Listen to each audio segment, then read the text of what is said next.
So we're told that these are the last days, and it's not hard to figure out why. Families are divided, many falling apart, men's hearts are failing them, and so many people are shouting for freedom, and there are these chains that seem to be tightening around us. But history tells a pretty clear story. When people forget God, there is always a moment of reckoning that follows. And the outcome depends really on just one thing: whether or not they remember God before it's too late.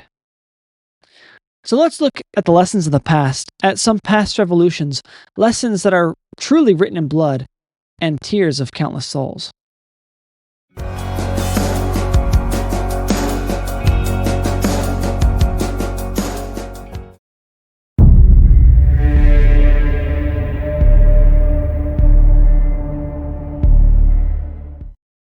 In France, 1789, the cry was liberty, equality, fraternity. The people desperately wanted freedom, but they wanted it without God. They cast aside the Bible. They tore down the symbols of faith. They even enthroned reason in France's great cathedrals. Christianity was mocked as superstition, and the Sabbath was scorned. They called themselves enlightened while they did all of this. And one vivid moment captures the radical shift. In November 1793, at Notre Dame Cathedral, revolutionaries held a public festival to inaugurate the cult of reason. They stripped the church of its Christian symbols, replacing crosses with altars dedicated to liberty. At the cathedral's heart, where once the Virgin Mary statue stood, they enthroned a woman as the goddess of reason. The inscription above the gate was even changed from House of God to Temple of Reason.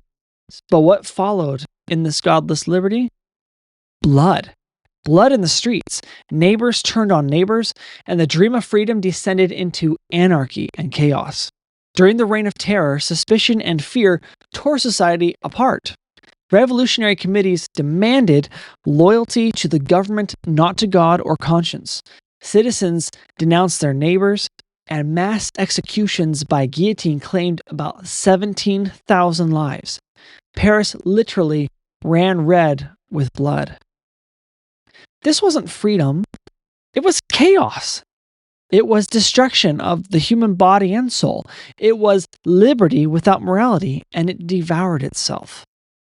Don't you see the same cry rising today, though? People want things like women's right to choose an abortion, or to demand reparations, or to say things like Christianity is just superstitious bigotry. The promise is a new age of freedom, but the reality is it's just darkness. The French Revolution is not just history, it's a warning. It's the voice of the past shouting to our generation, freedom without God is a lie. Now, jump forward to the 20th century.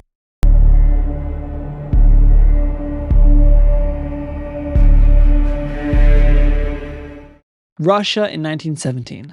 Another people cried out against oppression. This time, there was another promise of equality, injustice, and a new world. But once again, God was thrown away. Leaders like Karl Marx called religion the opium of the people. They made atheism the state ideology. Churches were burned, priests were silenced and killed, the Bible was completely banned, and the result? Well, gulags, famines, and mass graves. Tens of millions dead, a nightmare state where the government itself became the only God that people were allowed to have.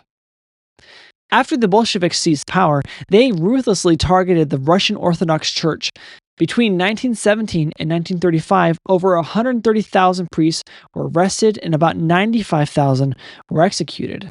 Churches were shuttered or turned into warehouses, and many clergy and faithful were tortured or exiled. To reinforce this atheistic vision, they formed the League of the Militant Godless, organizing public anti-religious festivals and teaching state atheism in schools. This is the adversary's favorite trick. He wraps chains in the language of justice. He whispers, "You can build heaven without God," and when people believe him, they suffer.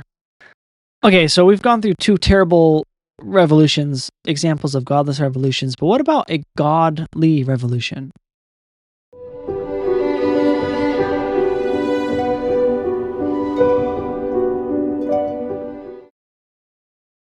If you look across the ocean into our land, there was this revolution called the American Revolution, where the colonists wanted freedom, yes, but they didn't reject God. In fact, they called on him and they prayed. They declared their rights not from kings, from parliaments or mobs, but from God himself. And George Washington, he knelt in the Snow Valley Forge praying to the Lord for deliverance. The Declaration of Independence appeals to the laws of nature and nature's God. And even others like Benjamin Franklin said that God governs in the affairs of men. They knew that God was directing this revolution, and without him, they would not be successful. And they called upon him in order to create this success.